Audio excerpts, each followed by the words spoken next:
Welcome to Primetime Analysis. I am Victor Onyango. Today in a morning show at TV47, Robert Alai made a serious allegation against Martha Karua. And you've always known that Robert Alai is a little bit controversial, especially when it comes to the kind of comments he makes, the kind of engagements he has. And at one time, he was also viciously against Raila Odinga. But we know that right now he's the Kileleshwa MCA in Nairobi County. Listen to what Robert Alai said today. Involving the other leaders? I don't think it's a problem with Azimio. I think the problem is we are pulling too much weight, especially as in ODM. We are doing a lot of work for some members of Azimio who are doing nothing.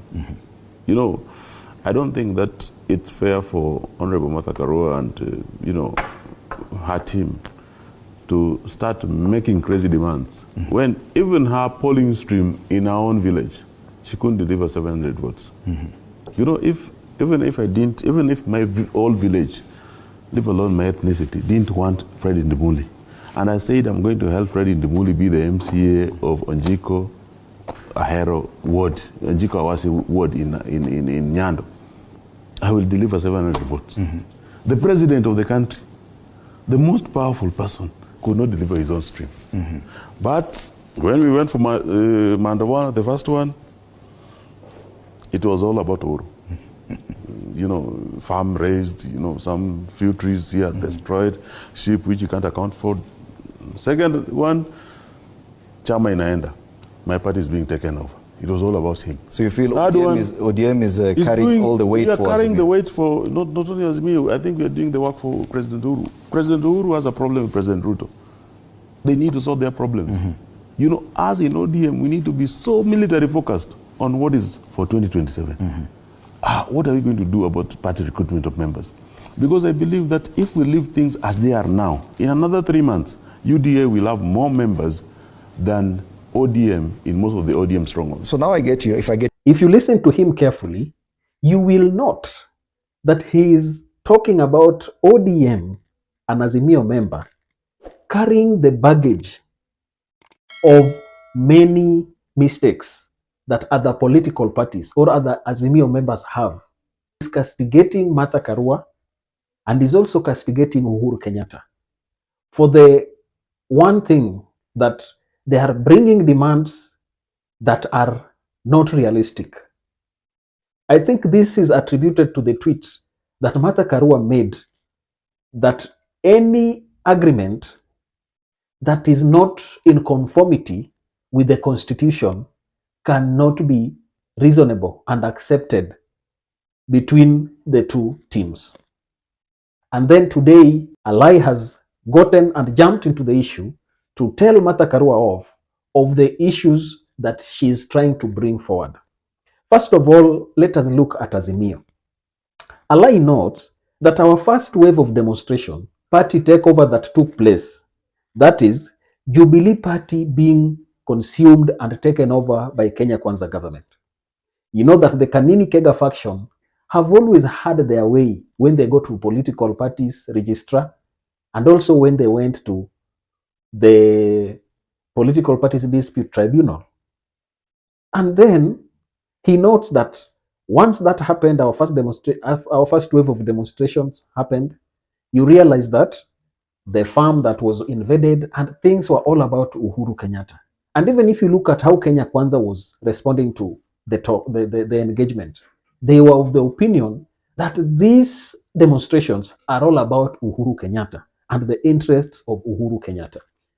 So what Robert Alai is trying to say is that they have overburdened the ODM faction and that it is time they left their demands and allowed talks to continue the way they are going forward. I do not know what is your opinion, but I do not know the facts that Robert Alai is holding on.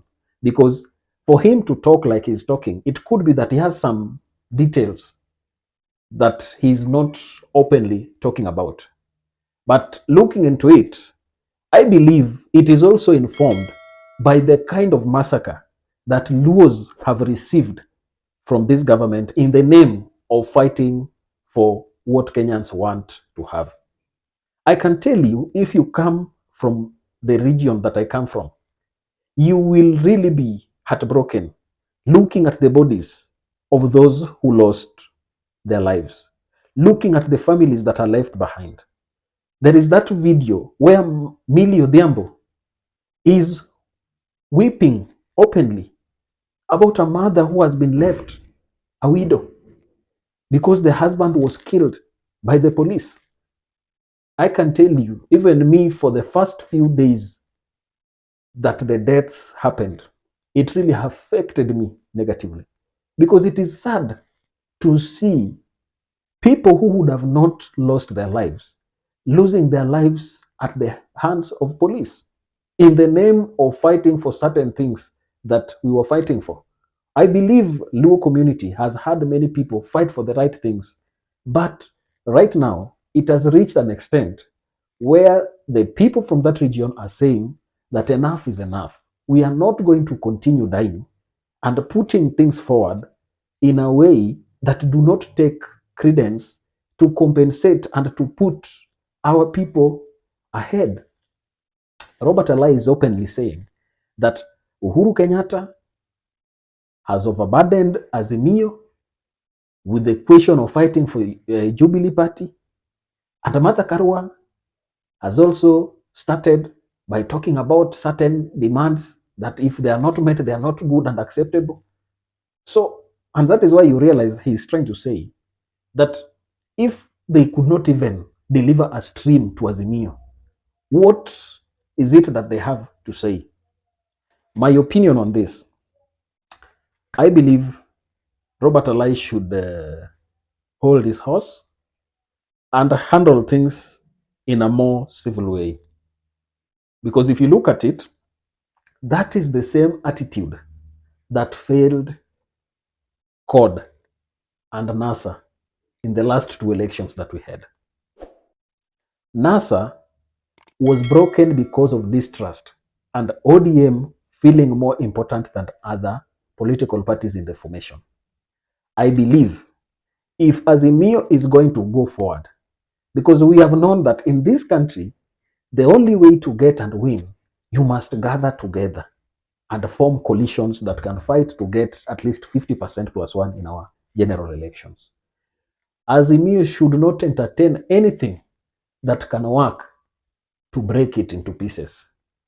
Even ODM itself, they should not feel big in the party because that feeling big has had a detrimental impact on the outcome of the elections. And that is why even if you look at how Raila Odinga is handling the Azimio team this time round, he is a little bit open to the party members and especially those principals and heads of different parties. No matter how much you see those people, I can tell you, you might think that Martha Karua did not deliver votes from her region. But there are people who are from other regions who are supporting her. They came and supported Azimio for that matter. Even Uhuru Kenyatta, I can tell you without fear of favor, I can tell you without any doubt that Uhuru Kenyatta added many votes to Azimio team. Why do I say this? There are people called the Somalis. These people will always vote with the government. And I can tell you, look at how they will vote in 2027. They will vote for UDA. And that is why you realize that many of them have started decamping right now. And even if you look at UDM that was in Azimio, it was the first party to cross over because the Somalis will not in any way participate in opposition politics. Very few will be there, but many of them have always and have in all their political history worked to ensure that they work with the government. And that is why they voted to Azimio almost to the last man. You realize that many MPs and even governors from the region were coming from the Azimio side. So I think We should not discredit the impact of Uhuru Kenyatta in Azimio in last elections, and even the impact of Martha Karua.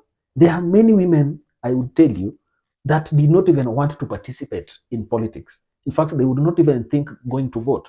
But because they saw, for once, there was a woman who was going to, who had a chance of becoming the second senior most person in the country, they said, let us go and vote to support our own.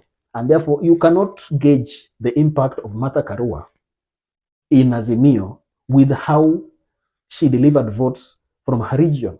From the onset, we knew that cracking the Mount Kenya was a tough game. And even Uhuru Kenyatta himself knew.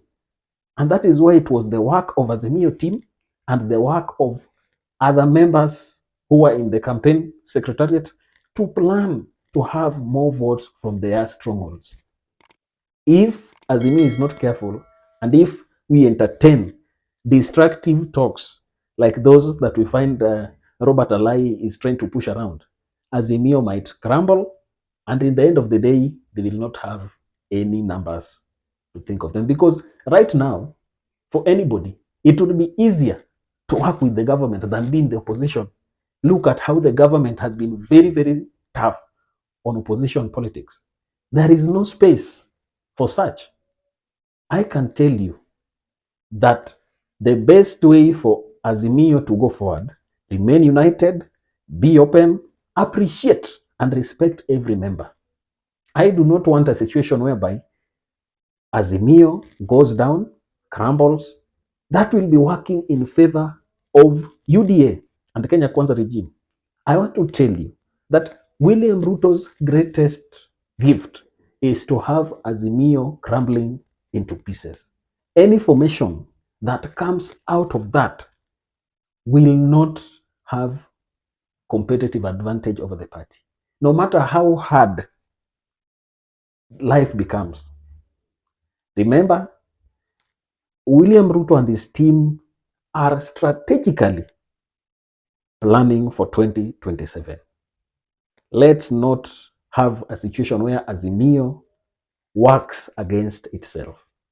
Let people pull in one direction, and the talks like the one Robert Alai has pushed around should not be entertained to a larger extent. But one thing I want to remind Azimio, please, you have had the talks going. Please have other political activities going on.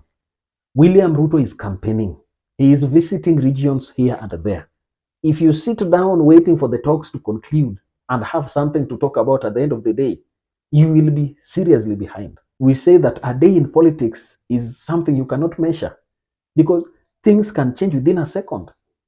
Political discourse can change anytime. If William Ruto and his team will manage to hold and guide the conversation that is going on in the country and to control the political space that is happening right now, I can tell you for free, Azimio will not have any way to counter their strategies. You have a lot of things working for you. Please continue with your rallies. And this time round, have them go region by region. Find a way, even if it can be the way that you had earlier of People's Assembly. Remember, People's Assembly is what David and they took to Kenya Kwanza, and they used it to engage people region, where you find that they were engaging counties by counties and having charters signed here and there. Use that strategy that you had invented. Like, for instance, now that you're preparing for the talks, have a strategy in which you are going to engage the public, and then the views they are going to give you, use it and take them to the team that is going to negotiate. I think that is the only way you can work to ensure that the glue between you and the people remains intact.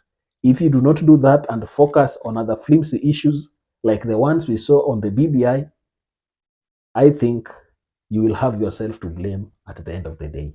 Azimio must plan carefully. They must work to ensure that the team gets what it deserves, and especially to the people who are pushing and agitating for cost of living to come down. That's my take. I do not know what you think about the topic. Please get communicating down in the comment section, and let's meet in our next analysis. Thank you, and may God bless you.